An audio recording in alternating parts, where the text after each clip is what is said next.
Good morning and welcome to Patterson Farms. My name is Linda Neal and I've worked here at Patterson's for 28 years now, so I've seen a lot of changes. Before we start going into the sugar house, I'd like to give you a little idea of what the family is here. In the early 1920s, Grandma and Grandpa Patterson, and that would be Orrin and Mabel Patterson, started here on the farm. They had a little dairy of cattle. They tapped a few sugar bushes up on top of the hill and made a little bit of syrup. And how they made their syrup was they used wooden buckets and wooden spiles. They tapped their trees with a hand auger, brought their sap down to their backyard with a horse-drawn sleigh and the sap, and they boiled outside on a flat pan. When they passed the farm down to Clifton and Alberta Patterson, they changed a little bit. They built a sugar house. They got a wood-fired evaporator, put in 2,600 buckets that Richard and Robert and Mary Lee had to dump twice a day. When it passed down to Richard, that's when it really changed. We got into tubing and a lot more taps. We got up to 87,000 taps and 26 different sugar bushes. We got a new evaporator. We built a larger sugar house, got into an RO, which helped us out an awful lot with as many taps as we have. And now we're down to our 5th generation, Terry and Terry Patterson. So we're changing every day. I've been very lucky to work with 3 out of the 5 generations. The history of maple. Our seasons run anywhere from the end of January into April. We need freezing nights, warmed up days to about 41 degrees, and a westerly wind. And if you don't have that 3 combination, sap doesn't run very well. There's 143 different species of maple. Now in our area here we have red, silver, black swamp, striped, but the best tree to make your syrup from is the American sugar maple, and that's what we basically tap here. Trees have to be 30 years old before we tap them, and about 10 inches in diameter. We'll put 1 tap in the tree. As the trees grow larger and larger, we may put 2 or 3 taps in the tree. But here at Patterson's, that's as far as we go. It doesn't hurt your trees to be tapped every single year. Mother Nature knows when to turn the sap off when it's ready for the leaves to come out. And if you look at this crosscut here of a sugar maple tree, you can see the old tap holes. This shows you that it does not hurt your trees to be tapped every year, putting a new hole in the tree. It just grows right on over. This tree was 143 years old when it had to come down after a storm, and it was giving sap at about 30 years, and it was still giving sap when it was cut down. When sap comes from a sugar maple tree, it's clear like water, about 2% sugar, and at 2% sugar, it takes 43.7 gallons of sap to make 1 gallon of syrup. So we need a lot of sap to make a lot of syrup. Now you say, with so many different kinds of maple trees, how do you tell a sugar maple? Well, the way I do it, because it's the easiest way, I look at the leaves. And on a sugar maple leaf, it has 5 points to it. No other maple tree does. When there's no leaves on the trees, you can look at the twigs. And on a sugar maple twig, it grows in V shapes. No other maple tree does. Now, when our guys get really good at it, all they have to do is look at the outside bark. It has a very distinctive look and feel to it. Now, the first people who made maple syrup were the Indians. And how they did it was they took a tomahawk or a hatchet, and they would put a great big slice in the tree, put a piece of bark under that slice, and the sap would run down and into their birch buckets, which they pitched on the inside to carry their sap back to either their teepees or their sugar camps out in the woods. And how they boiled is they had a hollowed out log, and they would put their sap in the hollowed out log, heat rocks up, drop the rocks into the sap, and that's how they made their sugar. And they kept it in sugar blocks, just like this. This is how they kept their syrup. Now, if they wanted syrup, they would just scratch a little off, add water back to it, and it would become syrup again. Now, to tell whether it's sugaring season, we normally look at a calendar. And we know that about the end of January, it's time to get ready, start tapping your trees and getting ready for the next sugaring season. The Indians didn't have that. And how they could tell that it was sugaring season is by the moon phases. Now, in a year, there's always 13 full moons. And it was the third full moon of the season that they knew was a sugar moon, and that's when they usually started making their maple syrup. Third full moon in this year was around the 22nd of March, and that's when they would have started to make their syrup. How they got their calendar is by looking at the turtle. And on the turtle's shell, there's always 13 cylinders on the top of the shell. That was their 13 full moons. And the little cylinders on the outside of the turtle shell is always 28, and that was the 28 days in between each full moon. Now, when the Indians taught the colonists to do it, that's where it changed a little bit. They used a hand auger, where the hole in the tree started from,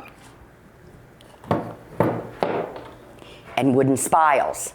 Now, they made these wooden spiles out of sumac or elderberry bushes because they have a pithy inside.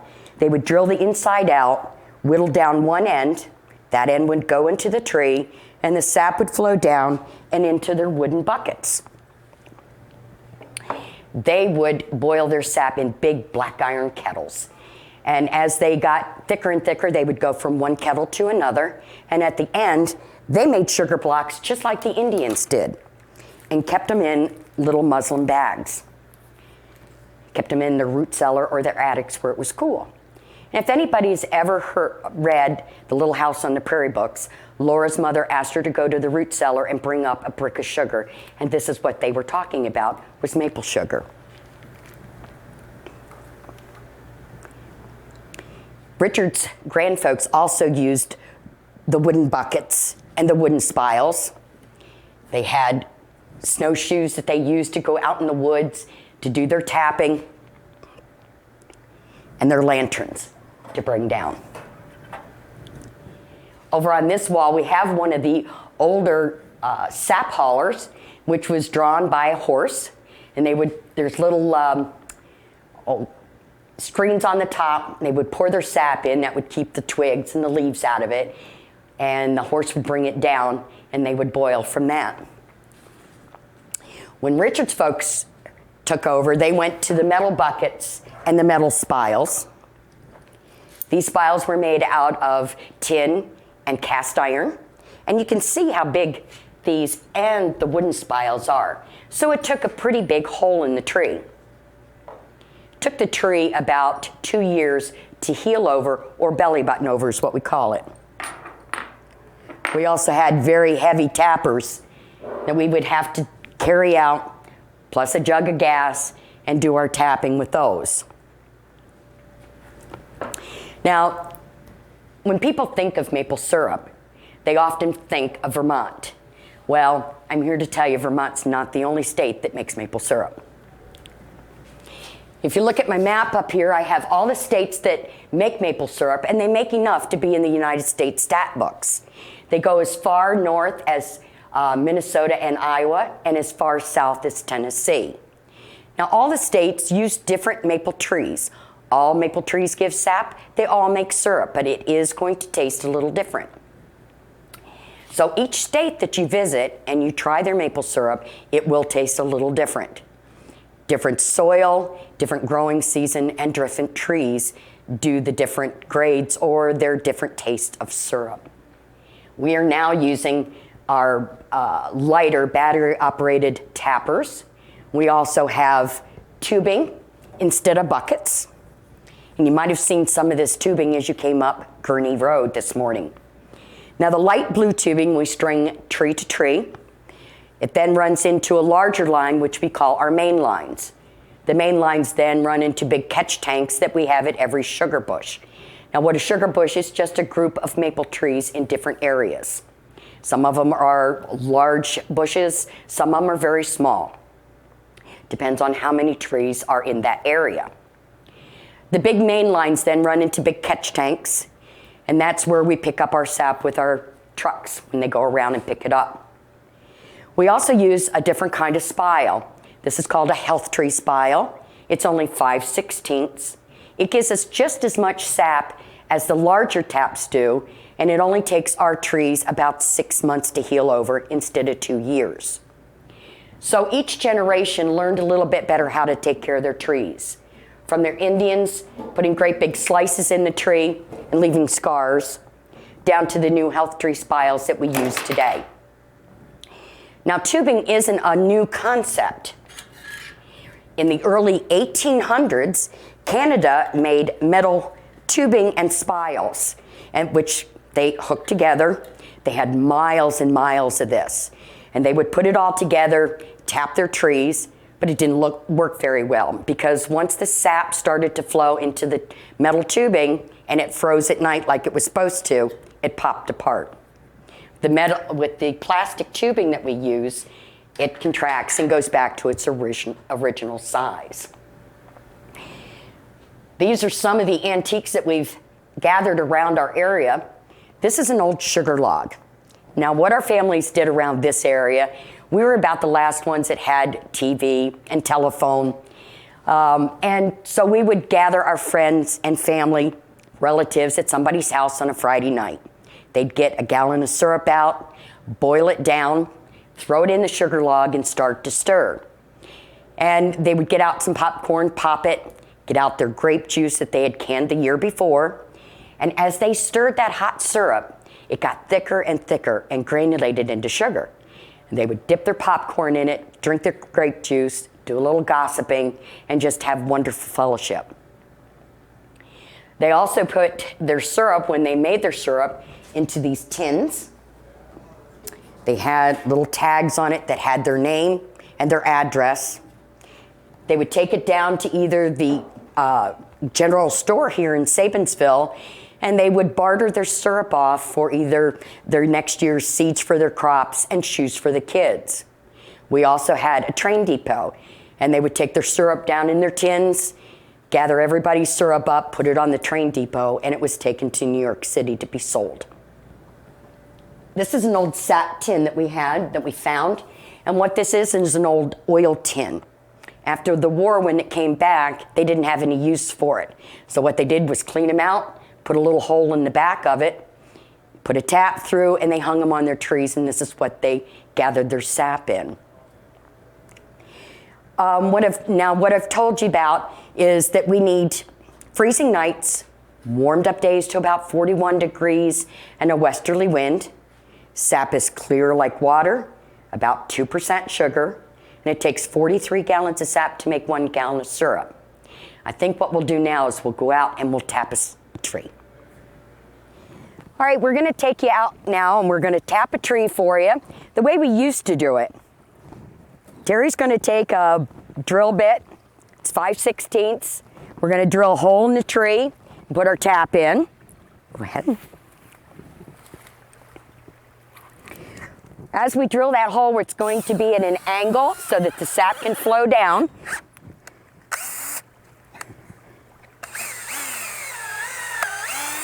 There you go. There, and the sap is starting to flow already.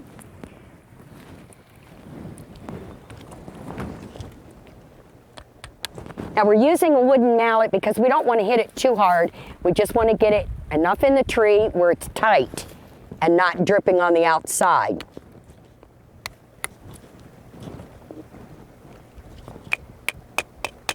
There we go. And you can see that it's dripping right out of the little spout. It's really dripping today. The bucket will hang.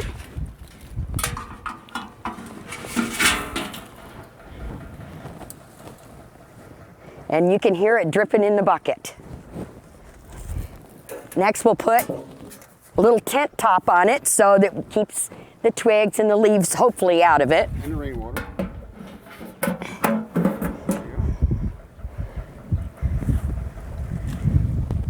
Now hopefully I'll be dumping this bucket this afternoon. Not a whole lot, but at least I can say I dumped the bucket today.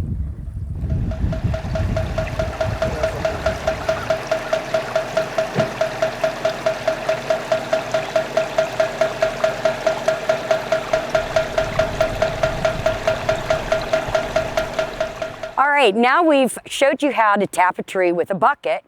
This is how we do it today. We have all of our sap lines all up now. We keep our lines up all year long. And this is one of our largest sugar bushes we have, about 12,000 taps now here. All the main lines are running down the creek area, down to the bottom where our tank is. All of the trees here are tapped and run down into our big main lines. Right here you can see some of the old tap holes that are starting to close up now, and some of our older trees. Now Terry Patterson now is going to give you a little bit more idea on how these lines do really work. Good morning. When we drill that hole in a tree, it comes out of that tree one drop at a time, same as you saw in that bucket. That'll run down these tubes, and each tree collectively runs into the main line as they get larger and run to the tank. Our main lines are suspended on high tensile wires, so they're graded so that they drain. Nothing sets in that line.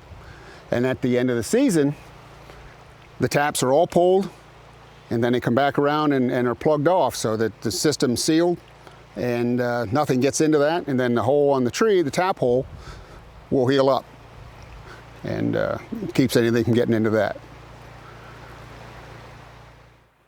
The 14 guys that we have come in and do our tapping every year for us, we now have 70,000 taps instead of the 86. It takes them about 2.5 weeks to get everything tapped and repaired and ready to go. So they do start in January, and then by February 1st or so, we're ready to go. All right, now we had a freeze last night and we've got some sunshine coming out. So today should be a good sap day for us.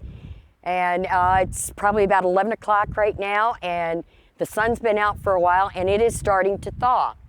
And you can see some of the air bubbles in this light blue line. As it starts to thaw, it's going to start running down the channel from each tree. The small line, it keeps running, going around another tree here, down to the bottom of this ravine and into our larger lines. And this is going to get faster and faster. And as it warms up, it's really going to start running. Once it gets down to the main lines, then it's going to be carried down to our sap house. It's at the bottom where our tanks sit.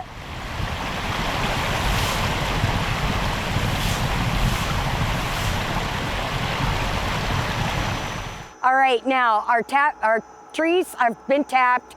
The sap is coming down. It's coming down through those big main lines. Now the 3 light blue lines are what the sap comes down through. The black line is our air line. Now we need that for a vacuum system. It's an enclosed system, so everything is airtight. When the pumps are turned on, the sap is brought down through those larger main lines and into our sap house, where it comes into a releaser first, and then pumped into our tanks that holds the sap for us. These 2 tanks are 4,000 gallons that'll help us out. And when they get full, we know to come over and pick it up with one of our tankers. Now the vacuum is just to keep our lines free of sap. It does not suck the sap out of the trees. It just keeps our lines clean so it doesn't freeze at nighttime. You are going to have that certain freeze, and some of it, that's why you need a little sun in the morning, get everything thawed up and ready to go and start to run.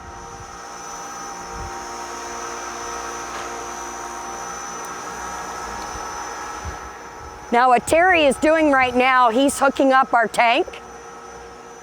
We're going to be taking the sap out of the tanks and loading it into our tanker truck here to take back to the sugar house.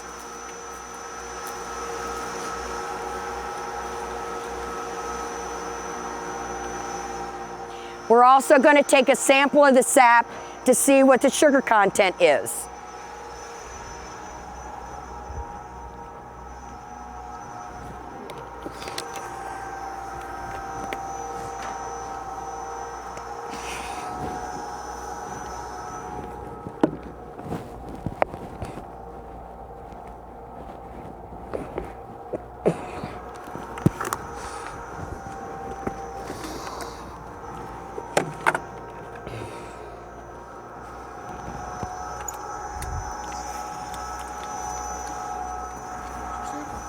Yep, oh, is that my sample?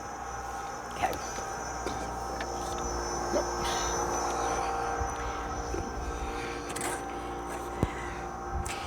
We like to keep a track on how much sugar content is in our sap when it comes from each one of our sugar bushes. So the boys, when they come and pick up our sap at the tanks, will take a sample for me and try it out and see what the sugar content is.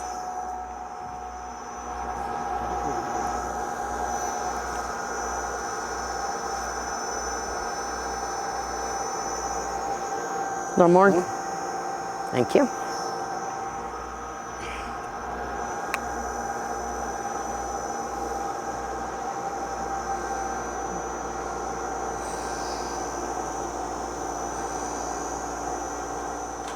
Okay, this sugar bush is running 1.8 sugar content, which is pretty good for this time of the season.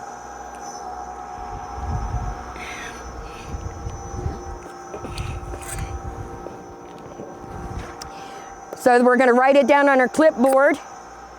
And what we're putting on our clipboard today is how much sap comes from this sugar bush, how much they're loading up on our tanker, and also we're going to write down what the sugar content is today. And you want your vacuum? Yep.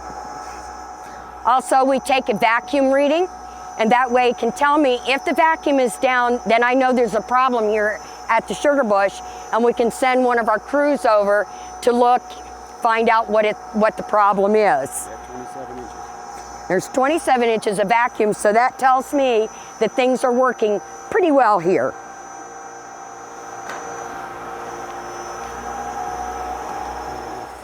All right, now our guys have come back with the trucks, and they're going to take it up to a dump station that we have by the barn. They're going to dump their load down, and it's gravity fed down here to these 4 tanks, which holds our sap. When it comes down through the tubing, it'll go through some sap socks that we have, and it takes out all the little grubbies it's gotten into the sap before it gets here. Now, once we get these tanks full of sap, and this is raw sap, straight from the tree, it is then going to be pumped down to the next room, which holds our reverse osmosis machine, and that's where we're going to go next.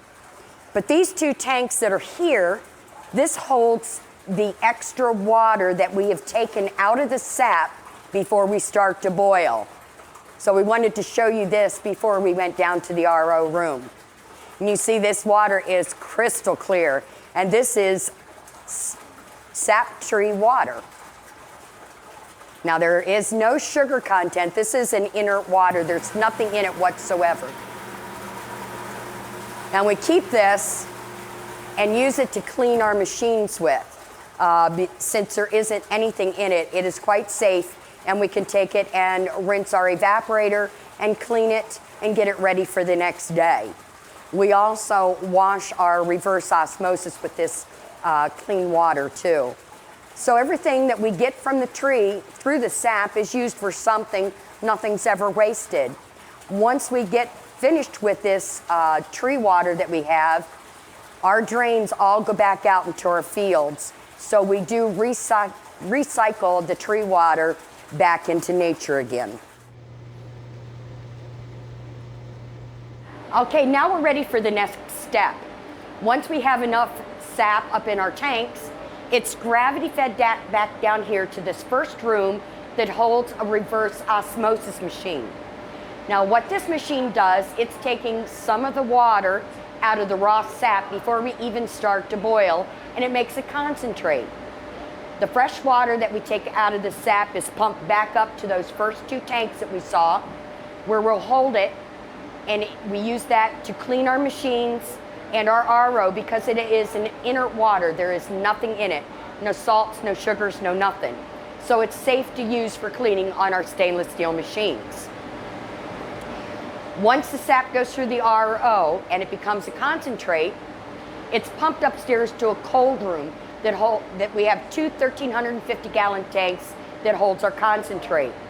I need 1,500 gallons of concentrate just to start the evaporator. Now how this works is that when the sap comes back down, it goes through what we call membranes at high pressure.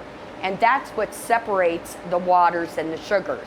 And then they are pumped out in 2 different pipes.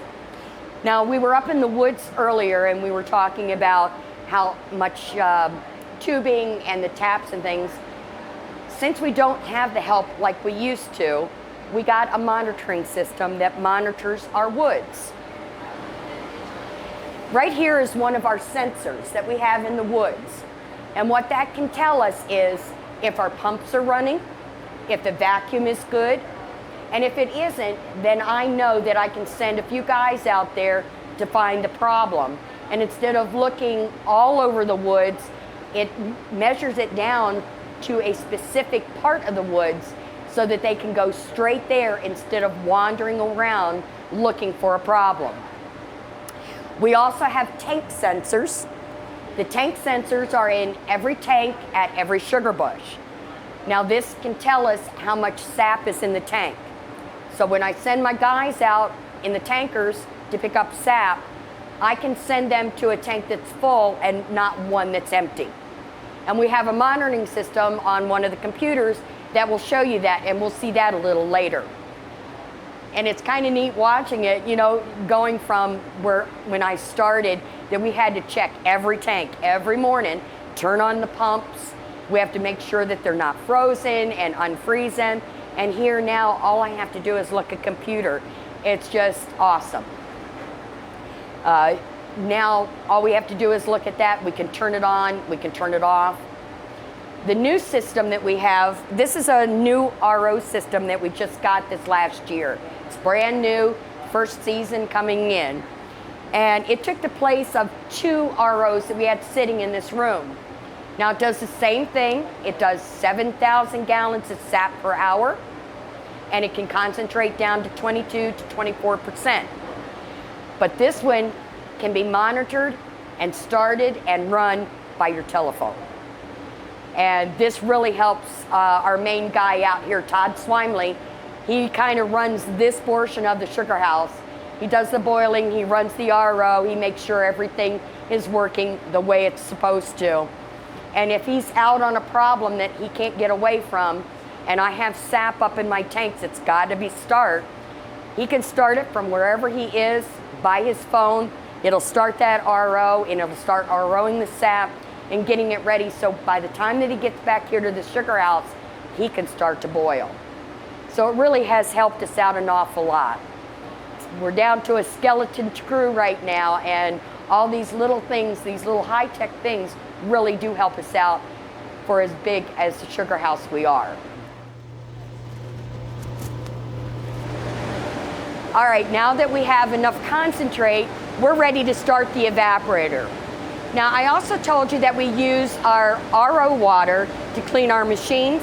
We can always use the distilled water that comes off our evaporator to clean our barrels.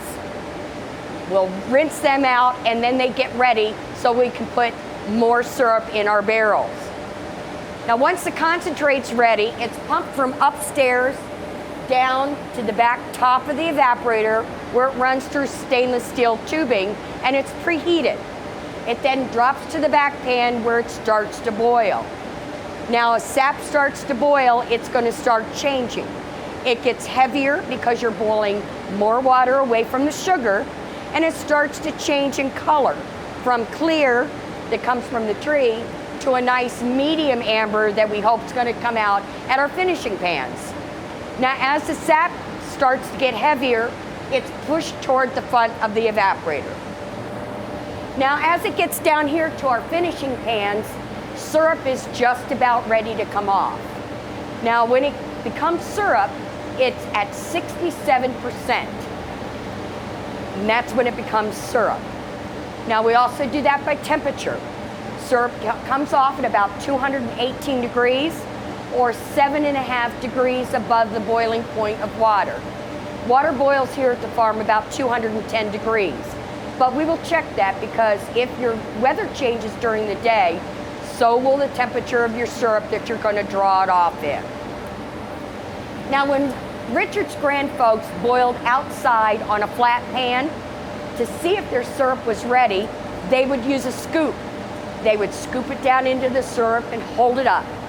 If it sheeted or curtained or slid off like a piece of ice, they knew their syrup was ready and they'd draw it off, take it into their house and can it up in mason jars. When Richard's folks used a wood-fired evaporator, they changed a little bit. They used a hydrometer. Now what this does, it checks the density of your syrup. Syrup has to be heavy enough so it doesn't vinegar on you. And you have to remember too, that if syrup is boiled correctly down to 67% sugar, it's never going to go bad on you. If you get a little piece of mold on the top, which we call mother, just take it off. It's a natural sealer. Put it back into your refrigerator. If it gets a taste or a smell to the syrup, take it out of that container, bring it to a boil, and put it back into a clean container. It goes right back to syrup. Now, my mom had inherited a farm next door to ours, and I have 3 brothers, and she sent us kids down to the lady's root cellar to clean it up. Well, we went down there and found 6 green pop bottles that she had corked in paraffin. And being kids, we thought, this old lady's been making some elderberry wine, and we're gonna pop one of these babies open and drink it. Well, lo and behold, it wasn't the elderberry wine us kids thought it was gonna be. It was maple syrup. The only thing that was wrong with it, smelled a little musty from being in a root cellar. And other than that, it was fine. And we know that maple syrup was over 75 years old. So if it is boiled correctly and put in a nice container, kept where it's cool and dark, that syrup will stay good for you for forever. Now we have 4 bottles left. My brothers and I are going to get together in about 7 years and open another one, and that syrup is going to be over 100 years old. We now have an automatic draw off that helps us out on our evaporator. Once that temperature is hit down here in our finishing pans, it's going to be automatically drawn off for us and into this tank. When it goes into this tank, we're going to add diatomaceous earth to the syrup. Now why we do that is we want to take the sugar sand or niter out of the syrup. That's that brown grit that you used to find in your old tins and jugs of maple syrup. It's something that the tree produces naturally. It doesn't hurt you to eat it or drink it, but because we put a lot of our syrup in glass bottles, we want it to be crystal clear. This is the only way that you can take that sugar sand out of the syrup, is by putting the diatomaceous earth in and running it through a filter press. Now this is syrup that we have gotten before it goes through the filter press. And you can see it's kind of hazy. Now once the syrup goes through this filter press, it's then pumped in to our barrel. Now when that syrup is pumped into this barrel, it's still very, very hot. And once they put the top on it, or the bung, and it cools down, it acts just like a canning jar, and it'll keep that syrup good for a long, long time. We keep ours in the barrels, and then when we're ready to can it in smaller containers or make a product with it, we know what's going on.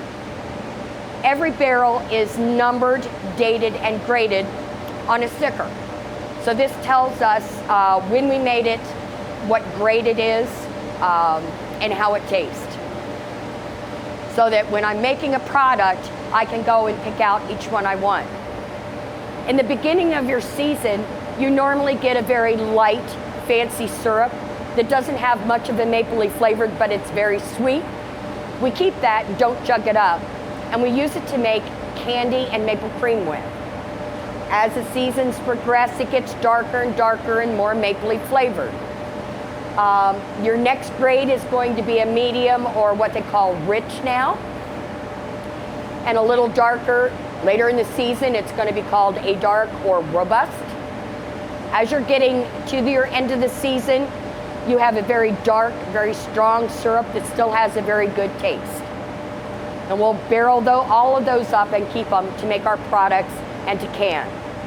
At the end of the season, as long as we can keep that sap boiling in the pans and not get all wild and boiled over, we'll make what they call commercial grade syrup. Now that stuff is nasty. It's black, stringy, and it stinks when they're boiling it in here. But we'll barrel that up, ship it out on the bulk market. They use it for sweetening tobacco, making maple ice cream, and extracts. So everything that we get from the maple sap is used for something. Nothing's ever wasted. Once our barrels are numbered and graded and ready to go, we'll take them over to the other building where they are kept during the year, and we can go over and pick whichever one we want out.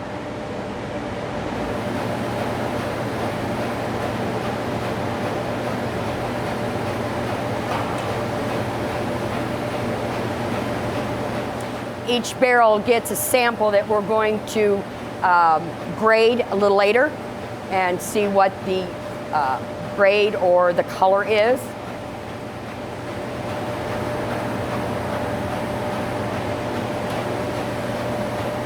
You can see the difference. This is syrup that is just taken right off the evaporator and how cloudy it is. And this is syrup that has gone through the press. Everything is taken out, all the little grubbies, the diatomaceous earth, everything, and it's crystal clear.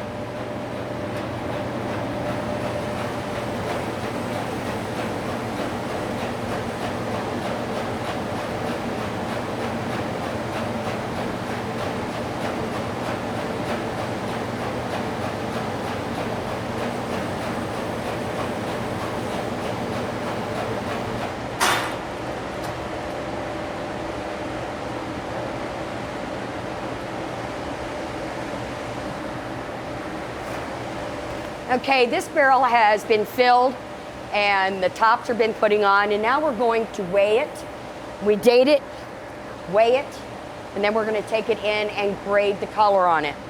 Now we already have the tare weight on this scale so that they can leave it right on the little buggy there. It's going to be 669 pounds. And the tare weight on the barrel 59.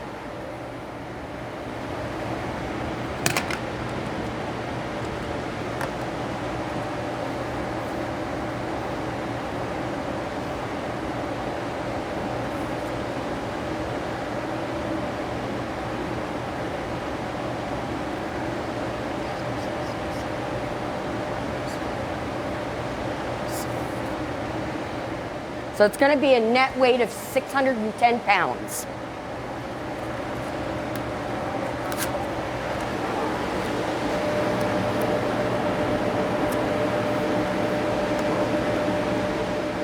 We also have our name, address, and our FDA number and PDA number on these, so if we sell it out on the bulk market, they know where this syrup is coming from.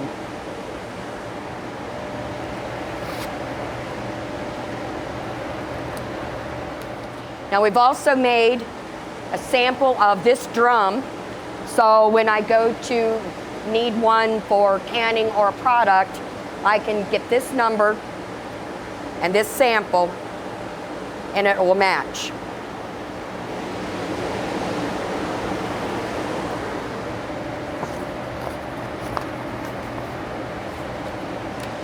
Now we do a lot of stats here.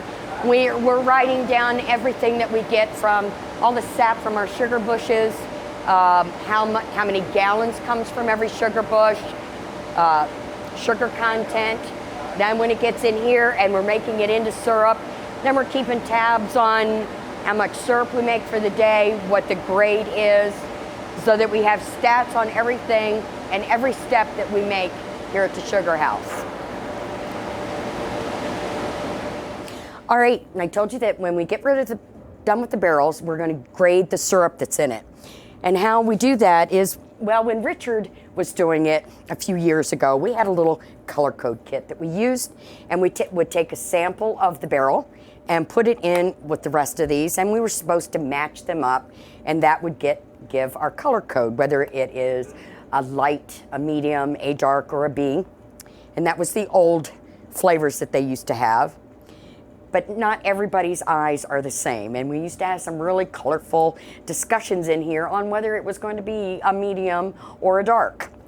Now we have another machine that helps us out with this, and it's called a light transmittance machine. Now what this is going to do is we take a sample of the syrup, put it in a little vial, and it goes into this machine, and it shoots a light through it, and it gives us a number back. And what that number is exact of what grade it's going to be, whether it is a delicate, a rich, robust, or very dark, very strong. And so there's no question about what you're buying in your jugs. So what we're going to do is we're going to calibrate the machine first, and we use a vial of glycerin.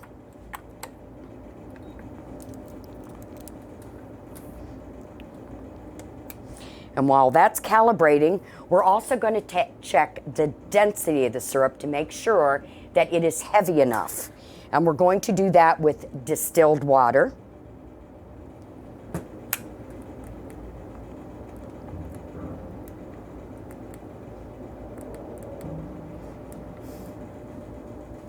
Okay, this one is ready.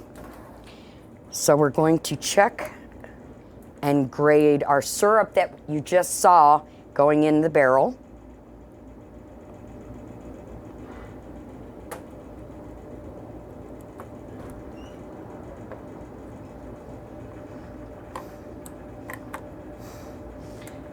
We're going to read it.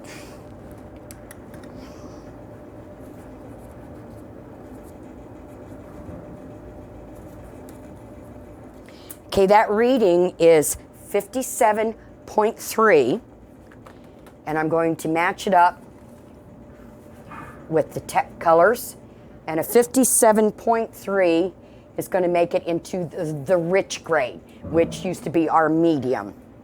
And it gave us, I can do a rich color is anywhere from 50.0 to 74.9. So I know that's going to be the grade of rich. Now we're going to check the density of the syrup to make sure it's heavy enough. I'll pour a little in here. Now the way we calibrated this machine is we used distilled water and set it back to 0. So we're going to read this one. Now we want it to be about 66.7. This one came at 66.3. It's going to be barrel number 284. So all of these stats, this will tell me how much syrup I have in every grade and how many total gallons I have when we get finished here. Now after we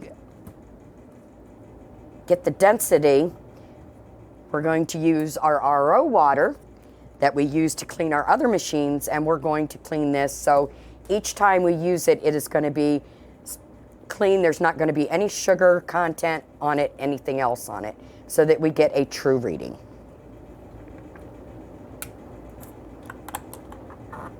Everything is noted, and then each year I can go back and see what we did the year before that or the year before that. I've been keeping records now for about 20 years. So we can go back and tell you on any certain year how much sap we got, if we had a good season, and how much syrup that we made. Last year we had a pretty good season. We made 19,000 gallons of syrup. Year before that we made 22,000 gallons. So hopefully this year Mother Nature will be pretty good to us and we'll make some good syrup this year too. So far it looks pretty good. This is some of the syrup that we made yesterday that has to be graded and put on the barrel.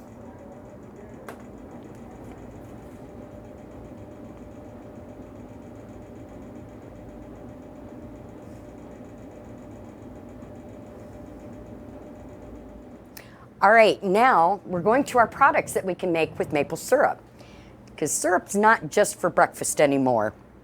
When we first take our syrup out, we're starting out making our 3 basic products from syrup. And all this is taking syrup, boiling a little bit more water away from the syrup, and either stirring it fast or slow or cooling it fast or slow. And those 3 combinations makes our 3 basic products. The first thing that we can make is maple cream. And what that is we're taking maple syrup, we're boiling it down a little bit further, we cool it very fast, and then we whip it. And all it is a thick spread of maple syrup. And it has a creamy texture, and it's very light. You can use it on fruit, on biscuits, your pancakes, or like me, I eat it right out of the jar with a spoon.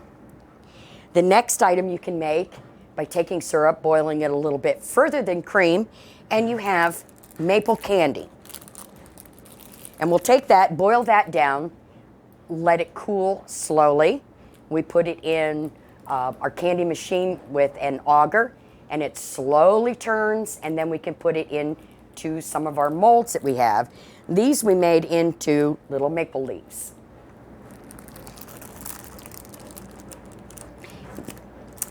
Maple syrup has very high energy with it. And it's an energy boost that you can take when you're kind of low in the afternoon. If you just pop one of these babies in your mouth, you'll get that little burst of energy that you need to get going for the rest of the afternoon. Now, if you take that syrup and boil it down just even a little bit further than your candy, you're going to get what we call maple granulated sugar.